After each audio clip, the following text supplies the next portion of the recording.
Você visitando nossa região, visitou o Maranhão, deve vir fazer a visita na Bahia. Eu quero saber suas propostas para infraestrutura, para questões que afligem o Nordeste. Por exemplo, temos questões graves de saneamento básico que precisam ser resolvidas. As questões de segurança, obviamente, a gente está enfrentando nas últimas 24 horas aqui em Salvador e na região metropolitana. 2 policiais foram assassinados, um policial civil, um policial militar e agora há pouco um policial foi baleado aqui na nossa ilha vizinha, a ilha de Itaparica. Qual a sua proposta? O que é que você enxerga para o Nordeste, para a Bahia em específico, sobre infraestrutura e sobre segurança pública, Renan Santos? Olha só, tem que. Você pediu para eu fazer então uma palestra de 1 hora, porque é tanto problema, que Isso é. eu teria que atacar todas as áreas. Porque a gente começa da infraestrutura. Se eu rodar praticamente todos os estados do Nordeste, as estradas são deploráveis. O Maranhão, naturalmente, é o pior dos casos. Já haviam me falado, olha, o Maranhão, você nunca verá estradas tão ruins como o Maranhão. Que é o que eu digo, no Maranhão, os buracos têm até uma estrada. Se você olhar no buraco, você vai ver que tem uma passagem ali. Porque é assustador. Agora, os problemas não ficam aí, né? O problema o educacional, as taxas de analfabetismo no Nordeste são muito maiores. Há um problema de atividade econômica em que as pessoas não apenas não têm uma renda per capita alta, né? As rendas familiares ali, chegam, se eu me engano, na Bahia a coisa está na casa de 1,5 mil reais. É tudo muito baixo e há uma alta dependência na hora de você formar sua renda familiar de auxílios estatais, portanto abaixa a atividade econômica. Se abaixa a atividade econômica, abaixa a produtividade. Se abaixa a produtividade, não vai gerar riqueza. Então você fica preso num ciclo. E o que mais, né, quando a gente fala assim, o que tem a ver com todos os problemas que vão da estrada até as pessoas não terem atividade econômica, a você não conseguir uma política boa de segurança pública ou resolver o analfabetismo?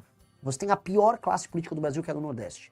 Eu falo com tranquilidade, não há classe política no Brasil tão deletéria quanto a do Nordeste. Em maior e menor grau, depende da região. Ceará, por exemplo, ele é um ponto fora da curva, apresentou algumas políticas industriais interessantes, políticas na área de educação que funcionam e foram imitadas pelo resto do Brasil, mas no geral, você tem uma classe política clientelista, coronelista, muito da velha, mesmo os caras jovens são velhos, como é o caso do João Campos, que mantém as pessoas e o ciclo político num clima meio anos 20, anos 30 do século passado, não nesse século aqui.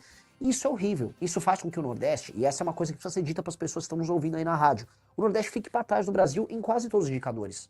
E mesmo hoje, estamos em 2026, tirando o caso específico de João Pessoa, da Paraíba, que tem pessoas migrando para Paraíba, as pessoas continuam saindo do Nordeste para procurar emprego em outros lugares do Brasil. Até quando a gente vai aceitar isso? Esse é um fluxo que está rolando desde os anos 30 do século 20. São quase 100 anos de nordestinos migrando do Nordeste para o Sul, Sudeste ou agora o Centro-Oeste.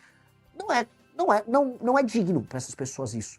Então a gente precisa dar um basta. E esse basta vai começar mexendo nos sistemas de incentivo da classe política, ou seja, o que faz uma pessoa entrar na política e como a gente mede o desempenho dela. Não pode ser só o voto, é uma dica. O político tem que ser avaliado por entregas na área de segurança, infraestrutura, educação. E se o político não entrega isso, especialmente os prefeitos, ele fica inelegível. Porque tem um outro problema, que aí eu vou jogar aqui também para você, que é um problema grande, que é o problema da compra de voto. O Nordeste, compra de voto acontece no Brasil inteiro, mas ela é a regra no Nordeste. Compra de voto tem até na cidade dos meus pais, Vinhedo, que tem um IDH altíssimo, uma cidade rica no interior de São Paulo.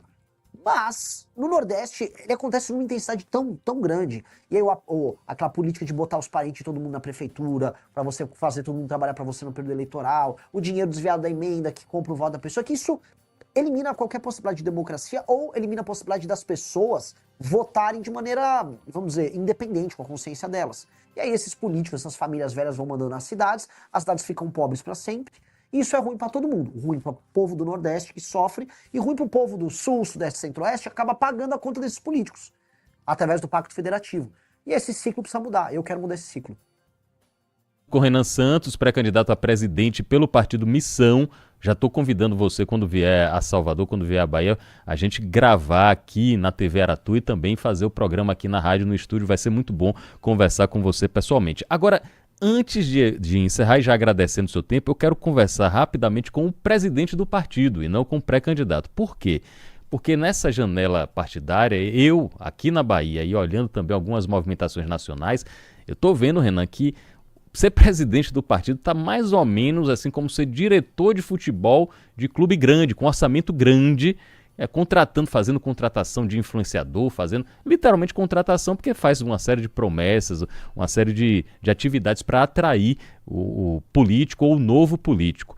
O presidente do partido Missão, Renan Santos, está preocupado com a cláusula de barreira? Porque vocês têm, além da missão normal que está no nome, vocês têm uma missão de eleger deputados federais, de tentar eleger o máximo de uma bancada para o partido crescer e se viabilizar e ficar mais forte. Como está sendo essa composição aí, Renan, e como está sendo aqui na Bahia montar o partido?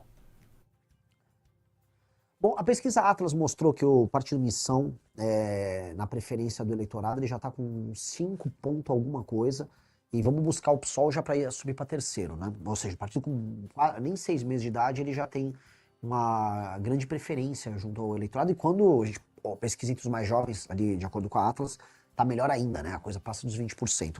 Onde eu quero chegar com isso, que é bem importante? É um partido que ele se firma como um projeto de Brasil, e como uma iniciativa majoritária.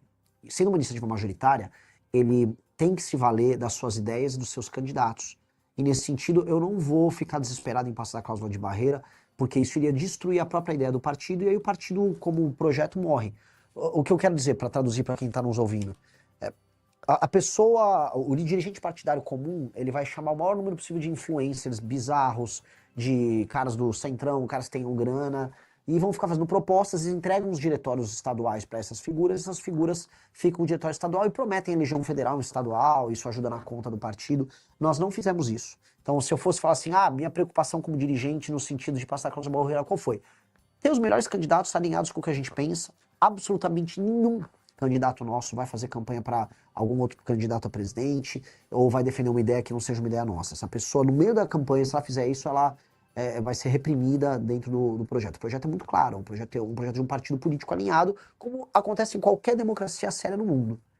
Então, nós só vale a pena passar a cláusula de barreira se o nosso projeto passar a cláusula de barreira. Se eu precisar virar outro projeto para passar da cláusula de barreira, significa que o meu projeto é ruim, portanto que ele não tem espaço na sociedade civil. Então eu vou testar o meu projeto. E aí eu fico minha crítica, não só os partidos centrais que não tem nenhum significado e só querem passar a cláusula de barreira porque sim, né? Ou até, por exemplo, o Partido Novo, que surgiu de uma ideia legal, bacana no início, e que hoje ele é um puxadinho do bolsonarismo só para tentar passar a causa de barreira, que é um negócio meio desonesto.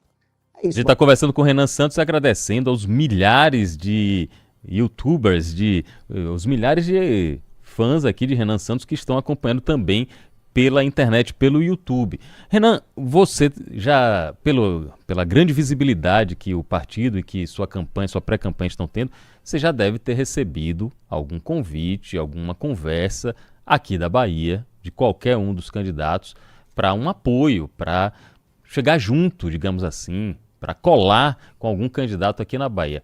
Já teve isso e quem foi, Renan Santos? Já teve umas conversinhas assim, mas eu não tô levando muito à frente, porque eu não acredito nesse jogo. Se eu precisar fazer esse jogo, quer dizer que meu projeto é ruim.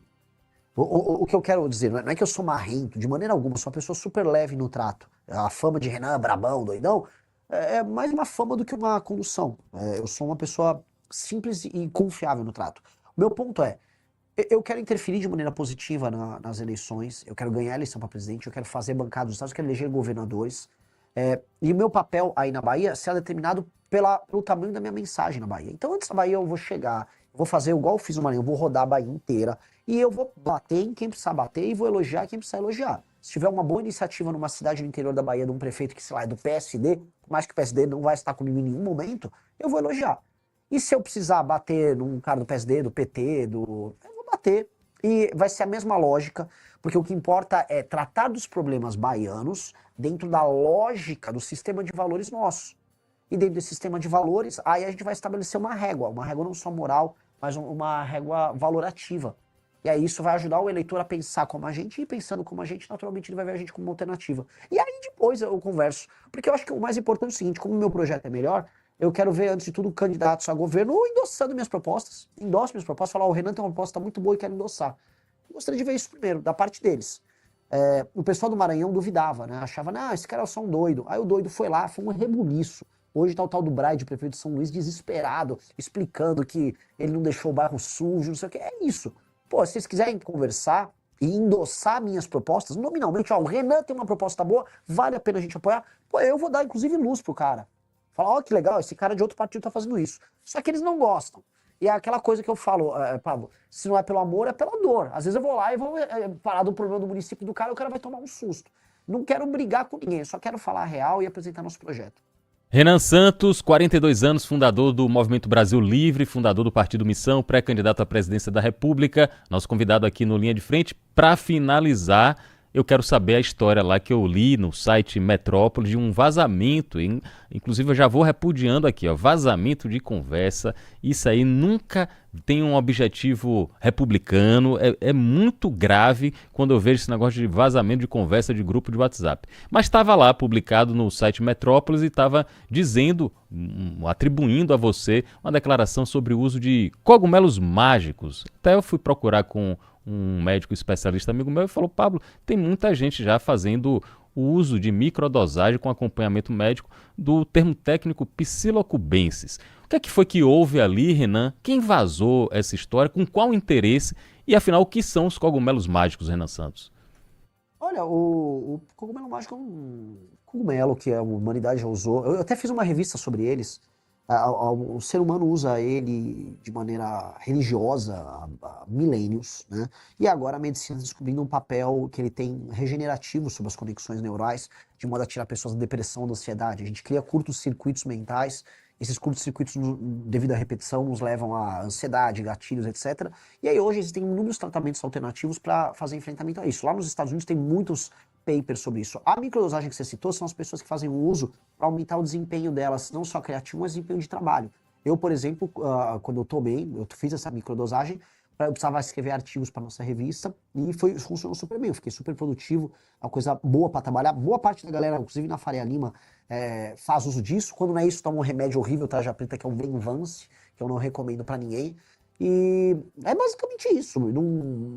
Não é legal, o cogumelo basicamente é um cogumelo que nasce no cocô da vaca, para não falar palavrão aqui, né?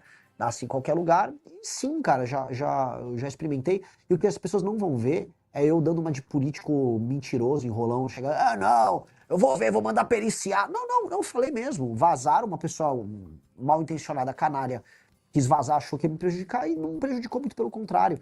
A revista que a gente fez sobre a direita psicodélica norte-americana vendeu muito. E essa discussão que envolve não só o uso medicinal da psilocibina, mas também o canabidiol, que pode ser utilizado, por exemplo, no enfrentamento da epilepsia, começou a ser debatido e eu acho isso legal pra caramba. Acho que eu gostaria de ver esse tipo de substância sendo usado de maneira controlada no SUS. Eu acho que são opções que a gente tem de tratamento que podem ser muito úteis para o mal que acomete especialmente os mais jovens, que é o mal da depressão e o mal da ansiedade. Então, é basicamente isso. Eu não fico nem um pouco preocupado com esse assunto. Te prejudicar, parece que o tiro saiu pela culatra. Eu tô vendo aqui os comentários do pessoal: nosso presidente Super Mario bota os cogumelos, nosso presidente cogumelado. Ou seja, aparentemente não abalou em nada o pessoal que apoia Renan Santos e que apoia o Partido Missão. Renan, muito obrigado, boa sorte para você na sua campanha e reforçando, quando vier a Salvador, vem aqui pra gente gravar pra TV Aratu no Linha de Frente, pra gente gravar também pra Antena 1. Muitos baianos querem conhecer a fundo as suas propostas caso chegue ao Palácio do Planalto. Maravilhoso, será uma honra, será o primeiro lugar que eu vou visitar quando eu chegar em Salvador. Tenho minha promessa.